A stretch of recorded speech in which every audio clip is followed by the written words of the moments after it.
Hoje eu recebi uma carta de um rapaz chamado Reverien Bukuru. Ele é um dos membros, que a gente fala, um dos participantes da Casa do Sonho, lá em Bujumbura. Bujumbura, até pouco tempo, era a capital de Burundi. E não existe nada mais gratificante, mais animador do que receber uma carta como esta. O Tarcísio conhece muito bem, o pastor Paul Taylor, Dr. Paul Taylor e eu atuamos nessa nação desde 2011. Na verdade, ele começou mesmo em 2011. Ao nosso Pai Celestial, toda a glória. Ele me escreveu o seguinte: Pai,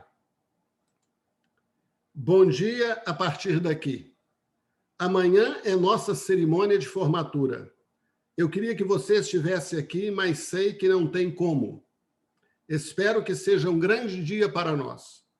Gostaria de agradecer por tudo, por cada esforço de ajudar, cuidar e orientar e amar, como você tem compartilhado com os meninos da Dream House. Dream House é a casa do sonho, especificamente comigo. Você me transformou totalmente da religiosidade para a mentalidade do reino. Mesmo que o caminho ainda não esteja claro, estamos prontos para ir e lutar por nós mesmos lá fora. Temos toda a bagagem e acredito que faremos isso por aí. Seu trabalho em nós não será envergonhado. Uma criança cresce e é responsável pela sua maneira de viver, mas sempre precisa dos pais como nós também. Eu sempre preciso de você, especialmente de sua mensagem transformacional que desafia a base do que foi construído desde nossa infância. Gostaria de agradecer por tudo que você fez por nós desde 2016, quando ainda não tínhamos nos encontrado cara a cara, mas conectados pelo Espírito Santo. Eu devo a você, seu filho, Reverien Bukuru. Não há nada mais maravilhoso que ouvir uma coisa dessa e ler, é realmente emocionante. E isso tem a ver com aquilo que nós vamos falar hoje, compartilhar, da diferença entre o evangelho religioso e o evangelho do reino. E eu anotei 12 pontos que nós vamos conversar a respeito deste assunto, que diz a ver com fazer discípulos. Parece a mesma coisa, um ou dois, ou até três, parece a mesma coisa, mas não são. E os irmãos, as irmãs vão entender isso claramente quando nós começarmos a compartilhar. Em 2004, eu vivi, dentre muitas crises que eu vivi na igreja evangélica, na igreja protestante, pastoreando, e olha que nós começamos muitas igrejas evangélicas. Aqui nos Estados Unidos, por exemplo, eu fui coordenador das igrejas batistas americanas de implantação de novas igrejas. Nós implantamos ou ajudamos a implantar aqui na região de Massachusetts e no outro estado vizinho, Rhode Island, em torno de 35 igrejas. Eu mesmo já havia fundado, implantado algumas igrejas, e em todas estas experiências, desde criança, lá em Cisneiros, numa igreja que praticamente não era uma denominação, embora estivesse conectadas com outras, eu sempre tive experiências não muito boas nessas igrejas, que diziam respeito a rebeldias, a divisões e etc. Em 2004, eu tive um encontro com um homem chamado John P. Kelly, que foi um fundador e é hoje o coordenador da Coalizão Internacional de Líderes Apostólicos. Alguns dos que participavam desta organização eram, por exemplo, Sim Jacobs, que é conhecido no Brasil, Lance Walno e vários outros que são conhecidos. Chuck Pearce.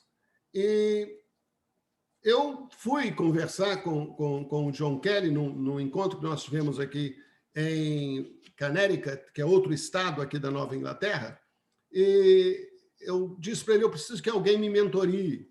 Eu sou praticamente, eu uso essa expressão, eu brinco, eu sou praticamente um menino de rua. eu preciso de alguém que possa agir comigo como um pai. E eu sentia segurança nas palavras dele. Então, ele disse que, ele brincou assim, para lidar com você tem que ser um general, porque ele já me conhecia, já via das minhas participações, das minhas indagações, e ele brincou e falou assim, eu sou esse general, e deu uma risada e disse, nós vamos trabalhar juntos, nós vamos caminhar juntos. Claro que eu devo a muitos homens de Deus mentorias, mas, e é sobre isso que vamos falar hoje, fazer discípulos. Hoje a palavra mentoria tomou o lugar desta expressão, fazer discípulos. Ele disse o seguinte, a primeira coisa que você vai fazer, para nós podermos trabalhar juntos, você vai deixar de ser pastor da sua igreja. E eu assustei, porque como é que pode alguém pedir para eu deixar meu ministério? Só que eu já tinha tido muitas revelações e experiências com Deus, especialmente no ano 2000, quando eu fui ao Brasil e fiz 21 dias de jejum e oração na casa de um sítio de um menino que é também praticamente como um filho, Geraldo Talhadas, o pai dele me cedeu a casa, eu passei lá por 21 dias buscando ao Senhor, porque sempre tive essa sede, esta fome de conhecer a verdade, de ter uma experiência com verdade, e toda vez que eu busquei a Deus e abri as Escrituras e recebi esta revelação confrontava aquilo que o Reverendo Bucuro disse na sua carta, que você tem uma mensagem transformacional que desafia a base do que foi construído desde nossa infância. Então, a revelação, a verdade que eu recebia do Senhor, era uma mensagem de transformação para a minha vida que desafiou toda a base do que foi construído desde a minha infância, da tradição cristã, já que eu sou tataraneto de um homem e de uma mulher que conheciam a Jesus. E ele disse, você vai deixar de pastorear essa igreja, eu vou lidar com você no marketplace, eu vou lidar com você no mercado. Enfim, resumindo, essa experiência me levou a caminhar com ele e como dádiva de Deus, a confirmar aquelas revelações que eu estava recebendo, mas que eu não colocava em prática. Este é o grande abismo que existe hoje nas questões evangélicas, nas questões dos cristãos, é que eles ouvem, mas não praticam. A coisa no meio evangélico protestante ela é mais na base do discurso, da conversa. Observa a sua própria vida, como eu observo a minha, como é que nós falamos facilmente que vamos fazer as coisas e não fazemos. Uma das coisas mais claras, por exemplo, é quando você fala com alguém e diz assim, fulano, eu preciso de oração, ora por mim. Aí a pessoa fala assim, eu vou orar, e não ora nada. Seja sincero e honesto e olha para a sua vida e você vai perceber que contigo, da mesma forma, acontece que você fala que vai fazer uma coisa e não faz. Essa tem sido a experiência que eu tenho visto. E por vários anos eu comecei a caminhar, cheguei a viajar com ele, já estive com ele no Brasil, essa é uma outra história para traduzi-lo, já fui com ele ao México, já viajei para o Texas, para Dallas, aonde ele mora, para estar com ele, passar com ele, como, por exemplo, viajei uma vez, cheguei lá de manhã, ele me pegou no aeroporto, andamos o dia inteiro e à noite eu vim embora. E isso faz uma diferença na vida de uma pessoa que recebe vou usar a palavra impartição, não só do conhecimento, mas da própria vida da pessoa que compartilha com a gente essas experiências. Em 2004, a minha vida mudou completamente, porque eu tirei o foco da igreja evangélica protestante local, que nós conhecemos como igreja segundo a vontade de Deus, quando na verdade não é, porque a igreja na cidade é aquela que Deus reconhece, e não estas igrejinhas que no livro Manifesto que eu escrevi, eu tenho um capítulo que eu falo a igreja e os eclesticons.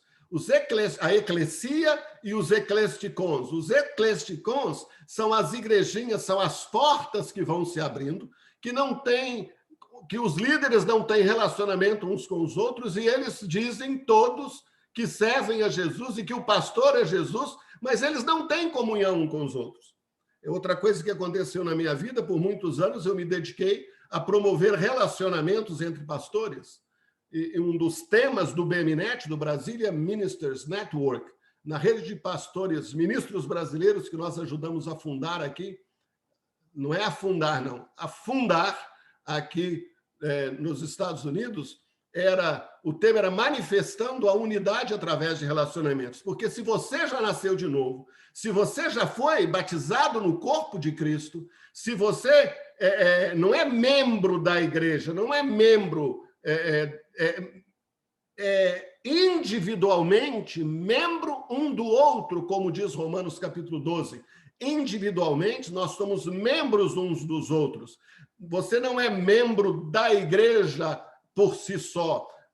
O Senhor não pega você e te batiza no corpo como se fosse um braço ou uma orelha, um dedo, e te coloca na perna. É cada parte do corpo bem articulado, bem ligado por juntas e medulas, como diz lá em Efésios capítulo 4, e uns são ligados uns aos outros por juntas e ligamentos. Juntas e ligamentos, nós somos ligados um com o outro, e Romanos 12 fala que individualmente nós somos membros uns com os outros. Eu passei então a enfocar na minha vida fazer discípulos para Jesus, a trabalhar como indivíduos que queriam caminhar juntos. De fato, eu já fazia isso desde quando eu era menino, com 15, 18, 20 anos de idade. Eu me lembro em Belo Horizonte, novinho, casado, 22, 23 anos de idade, uma pancada de meninos andavam comigo e a gente caminhava juntos, a gente ia para os montes orar, quantas vezes a minha esposa fazia macarronada com carne moída para alimentar esses meninos, porque a gente não tinha dinheiro, então comia macarronada com carne moída para poder viver, e a gente vivia como uma comunidade, independente da realidade do templo, independente da realidade da igreja como instituição, e muitos desses meninos, sem eu saber que esta é a vocação, que este é o desejo, que esta é a ordem de Jesus, é que nós façamos discípulos. Embora a realidade dos pastores eles não querem fazer discípulos, ou eles não fazem discípulos, eles querem membros para a sua igreja. Eles querem arrolar pessoas para ajudar no seu ministério. E eu passei a enfocar nesta ideia de fazer discípulos de todas as nações. Meu ministério, como nós chamamos meu ministério, né, entre aspas, ele então se tornou algo para fora, para as nações, para os relacionamentos individuais, um com cada um. Eu arrolei 12 pontos entre o evangelho religioso e o evangelho do reino para nós falarmos sobre isso. O primeiro ponto, embora pareça que são iguais, mas não são, nós vamos falar sobre isso, evangelismo versus fazer discípulos. O evangelho religioso trata com evangelismo. Tudo é relacionado com evangelismo. Nós precisamos fazer evangelismo. No evangelho do reino é fazer discípulos. No evangelho religioso, evangelizar os perdidos. No evangelho do reino, fazer discípulos. Parece que é igual, né? Evangelismo e evangelizar os perdidos. Mas não são iguais. Daqui a pouco nós vamos falar sobre isso. No evangelho religioso, a pessoa é batizada para se tornar membro da igreja. No evangelho do reino, quem crer e for batizado será salvo, mas quem não crer será condenado. No evangelho religioso, que toda a missiologia que nós conhecemos e que estão nas escolas teológicas, está em todo lugar, O evangelho religioso é plantar igrejas, criar congregações. Não há no Novo Testamento nenhuma menção de plantar igrejas, como nós conhecemos. Você chega numa cidade, já tem igrejas, já se prega o nome de Jesus, aí você abre uma nova igreja, você planta uma igreja naquela cidade que já tem várias igrejinhas. Plantar igrejas, congregações, é o enfoque do evangelho religioso, mas o enfoque do evangelho do reino é fazer discípulos. Outro ponto, convidar pessoas para virem para a igreja. No evangelho do reino, é alcançar pessoas em todos os lugares.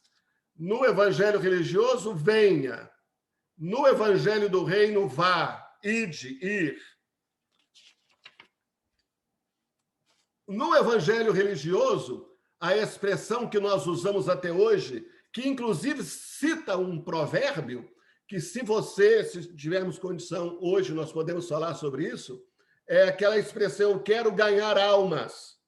Esta é uma expressão que é usada para dizer que nós vamos ganhar pessoas para Jesus, e usa-se o versículo lá de Provérbios, quem ganha almas, sábio é. Este versículo de Provérbios não tem nada a ver com evangelizar ou fazer discípulos ou ganhar pessoas para Jesus. Eu vou ganhar pessoas para Jesus. Esta expressão é desconhecida em toda a Bíblia. O evangelho religioso, ele enfoca ganhar almas, mas o evangelho do reino, ele enfoca discipular nações. Isso está em Mateus 28.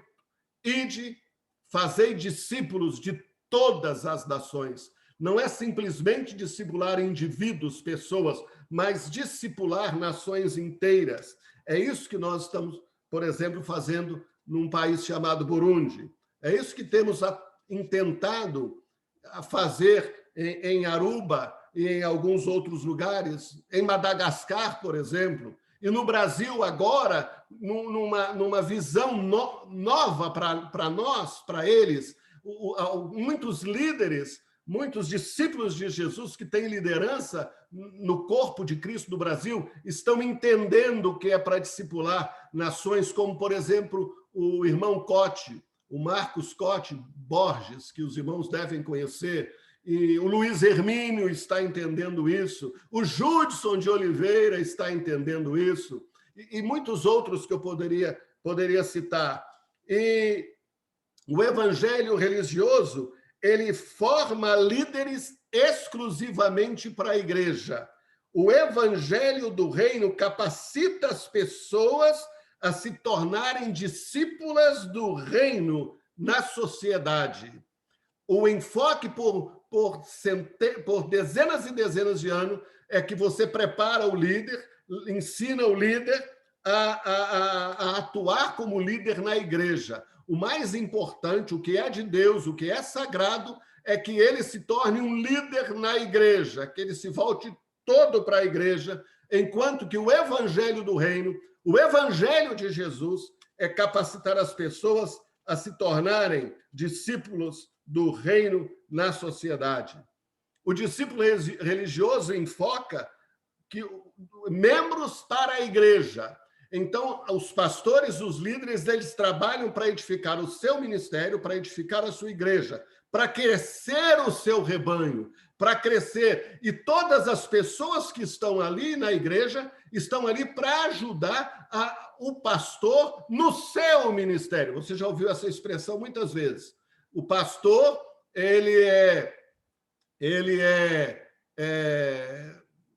o alvo dele, o desejo dele é que as pessoas que venham compor a sua igreja para fazer crescer o seu ministério. Membros para a igreja versus a expansão do reino, fazendo discípulos do reino. Outro ponto, me parece, mais alguns vamos terminar, o evangelho religioso, um homem lidera. É o evangelho show. O pastor está na frente, ele manda, ele comanda, ele faz tudo, ele prega, ele ensina, a revelação de Deus tem que ser através dele, ninguém pode falar nada contrário, não estou semeando com isso nenhuma discórdia em nenhuma organização, estou apenas constatando o fato, enquanto que no Evangelho do Reino se enfatiza, a ênfase está nos santos. Eles edificam uns aos outros.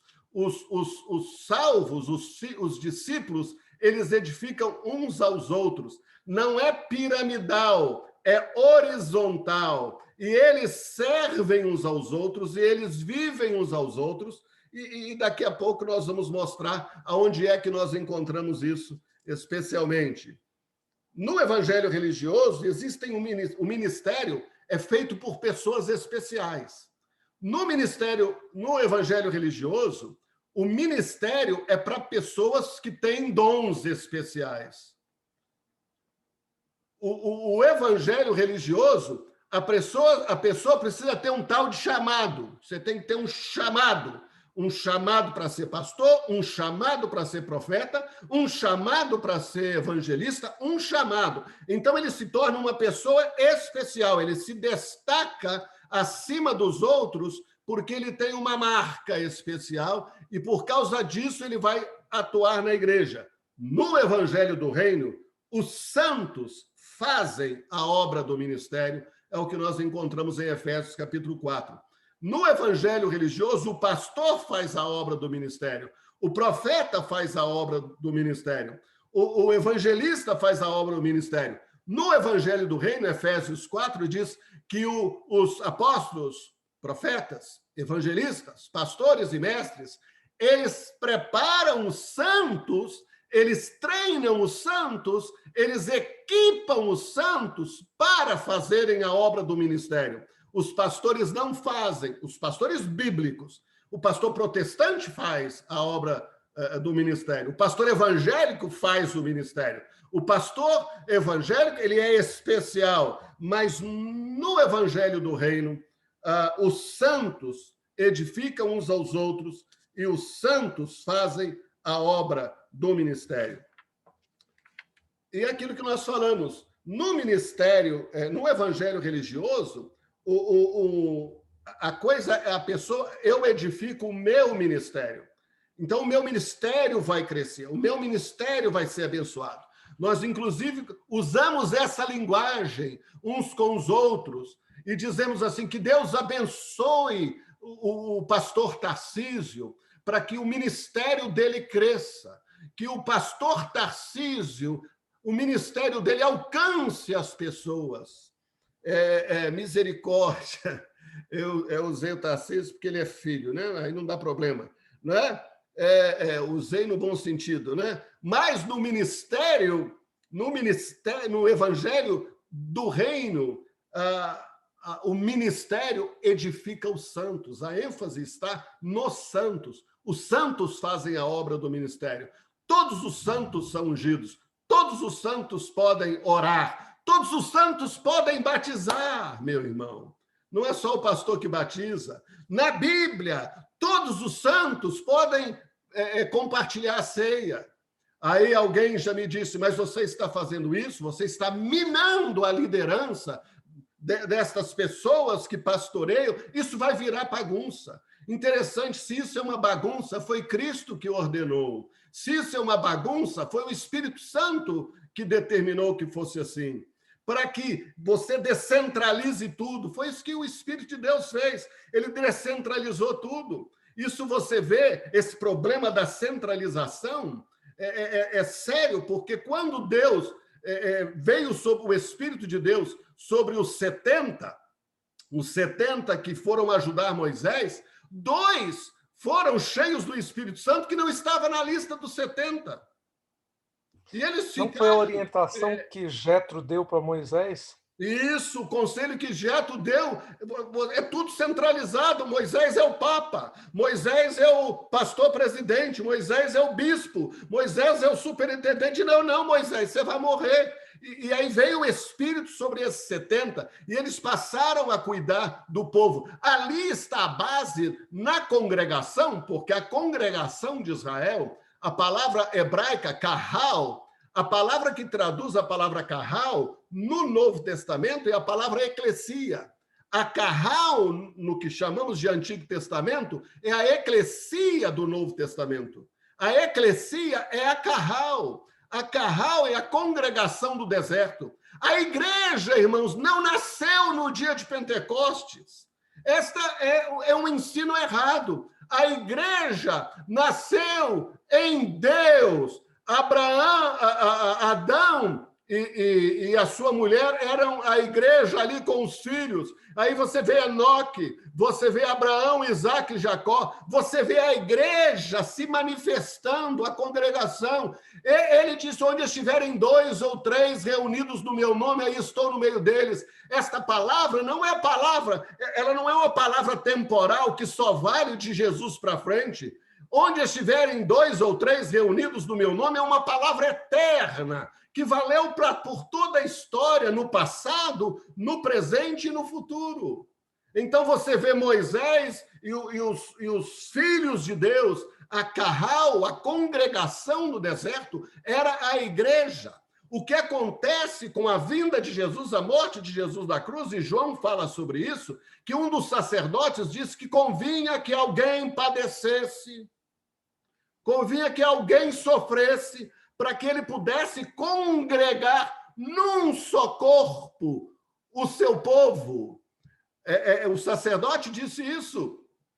E esse povo que foi congregado num só corpo, com a morte de Jesus, para quem Jesus reconciliasse, está lá em Efésios, capítulo 2, capítulo 3, em que ele, pela sua morte, de ambos os povos fez um. Eram judeus e gentios, mas em Cristo, na cruz do Calvário, de ambos os povos, ele fez um. Ele batizou, o Espírito Santo batizou estas pessoas num só corpo, está lá em 1 Coríntios, capítulo 12, batizando-os num só corpo. Este corpo de Cristo, ele não surgiu, a igreja não surgiu, o corpo de Jesus não surgiu no dia de Pentecostes, irmãos. Isso não, a Bíblia não ensina isso. Os discípulos andando com Jesus ali pelas redondezas do Mar da Galileia, andando por ali, eles eram a igreja, eles eram o corpo, que não estava ainda batizado um no outro, porque Jesus não havia morrido, mas depois que Jesus morreu, a todos atrairei a mim.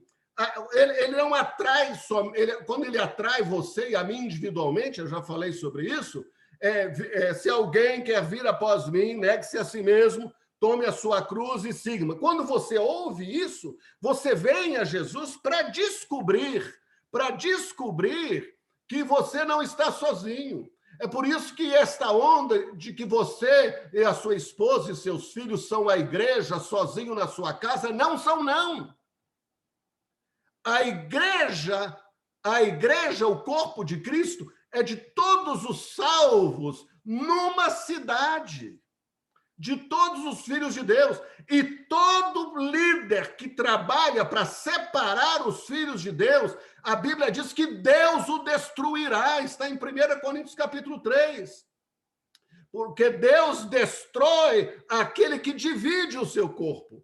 Leia lá no texto, eu estou apenas dando pinceladas, passando rapidamente num sobrevoo, né, de helicóptero. E lá você vai encontrar que um dizia eu sou de Paulo, o outro dizia eu sou de Pedro, e outros piores ainda diziam assim, eu sou de Cristo. Esses são os piores, os que são de Cristo são os piores, porque eles dividem os outros porque são de Cristo. E a Bíblia fala claramente que Deus destrói aquele que divide o templo dele, que divide a igreja dele, que divide os discípulos dele. Então, esse povo que trabalha para dividir, que proíbe os crentes de se relacionarem com outros crentes, que proíbe os crentes de ter relacionamento um com o outro, Deus os destruirá. Isso é pesado, irmãos, mas é o que está na Bíblia. E estes homens que trabalham para a divisão, eles são os anticristos. Isso é pesado, mas é verdade. O anticristo não é esse anticristo escatológico que as pessoas esperam. Anticristo é todo aquele que é contra Cristo. Se é contra Cristo, é anticristo. Se trabalha contra Cristo, é anticristo. E muitas vezes não sabemos não entendemos, e assim, misericórdia, começamos a trabalhar contra o Senhor. E o Senhor nos adverte, o Senhor nos ensina que nós somos chamados para edificar os santos e não para edificar o meu ministério, não para crescer no meu ministério. É uma iniquidade, irmãos. É uma iniquidade, uma igreja rica que tem dinheiro e os irmãos morando na favela. É uma iniquidade, irmãos. Edificar os santos não é edificar apenas o que a gente chama de espiritual, que, segundo Jesus, não tem nada de espiritual. Não tem nada de espiritual. É iniquidade o presidente, o pastor, ganhar 30 salários mínimos e o seu pastor auxiliar, que tem 5 filhos, mais filhos do que ele, ganhar 4 salários mínimos, irmãos. Isso é iniquidade. Sabe por quê? Porque a ideia é que nós estamos ali para edificar o ministério do pastor, que é o chefe, que é o sacerdote. Que esta figura de sacerdote já acabou, irmãos, com o sacerdócio de todos os crentes na cruz do Calvário. Na cruz do Calvário, antes da cruz do Calvário, os sacerdotes entravam no Santo dos Santos para ministrar? Não! Só um entrava. Os outros sacerdotes entravam no máximo no lugar santo. Somente um entrava no Santo dos Santos, até que o véu se rasgou, aí virou uma bagunça santa. Agora está todo mundo entrando no Santo dos Santos e saindo e conversando e ministrando, e agora eles estão comendo ali uns com os outros, e não somente o sacerdote que comia as carnes. O sacerdote comia as carnes e o povo ficava só sentindo o cheiro de churrasco e não comia nada, irmãos, ali no ministério dos Levítico. Agora não, todos eles têm livre acesso e agora eles podem edificar uns aos outros e crescer uns aos outros. Este é o Evangelho do Reino. O Evangelho do Reino ensina a edificar a todos os santos. E, finalmente, o Evangelho religioso ensina ir à igreja. O Evangelho do Reino ensina ser a igreja. Eu não vou ao templo adorar. Eu não vou à igreja adorar. Eu já adoro a Deus quando eu levanto. Eu já adoro e sirvo a Deus no dia a dia. O que é melhor? Você cantar 1000 canções com a sua guitarra, com os seus aparatos, louvando a Deus e aquela alegria, ou você servir as pessoas que estão ao seu redor, dando comida aos que estão ao seu redor? Eu não encontrei na Bíblia de jeito nenhum Jesus dizendo que quando Senhor, que te vimos com fome. Não, ele não disse isso. Ele disse, nós cantamos para ti, Jesus. Nós oramos para ti, Jesus. Nós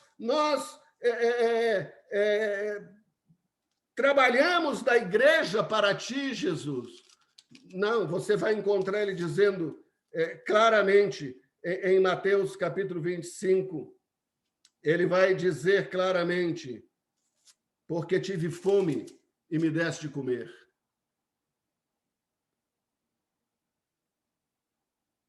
Tive sede e me destes de beber. Era estrangeiro e hospedaste-me. Estava nu e vestiste-me. Adoeci e visitastes-me. Estive na prisão e fostes ver-me. Então os justos lhe responderão, dizendo: Senhor, quando te vimos com sede e te demos de comer, ou com fome e te vimos com fome e te demos de comer, ou com sede e te demos de beber? E quando te vimos estrangeiros e hospedamos, e nu e te vestimos? E quando te vimos enfermo ou na prisão e fostes ver-me?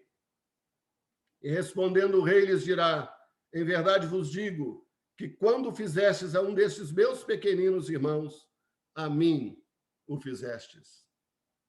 Não é bom cantar, é bom louvar, é bom dançar, tudo isso faz parte da adoração, mas é mais para nossa alegria, para nossa satisfação, do que propriamente para Deus.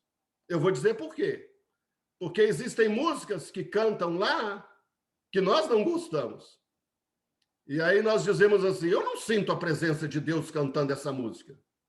Mas o jovem, de 16 anos, 18 anos, ele canta aquelas músicas, bum, bum, bum, bum, bum, bum, bum, caprichada. Aí eles dizem assim, eu estou sentindo a presença de Deus. E eu mais velho, você mais velho, fala assim, como é que você sente a presença de Deus com isso? Eu sinto. Aí você diz, eu não sinto. Sente ou não sente? Deus está presente ou não? É porque a canção, o louvor, aquilo que nós chamamos de adoração, tem mais a ver comigo do que com Deus. Agora, ele diz o seguinte, agrada-te do Senhor e ele satisfará os desejos do teu coração. Deus se agrada quando você está cantando uma canção. It is well with my soul. Aí o meu netinho Joshua fica ouvindo um tal de pregador Lu, Jesus Cristo. E ele canta a música do pregador Lu e pisa na Satanás, e pisa no diabo, e pisa, ele canta numa alegria. E Deus vê, e Deus se alegra, porque ele está sentindo prazer, ele está sentindo alegria. Não é para você e eu agradarmos ao Senhor, é para eu e você agradarmos do Senhor. Toda vez que você se agrada, que você tem prazer na comida que você come, no trabalho que você tem, naquilo que você faz, toda vez que você sente essa alegria e esse prazer, toda vez, você está se agradando do Senhor e o Senhor satisfaz os desejos do teu coração.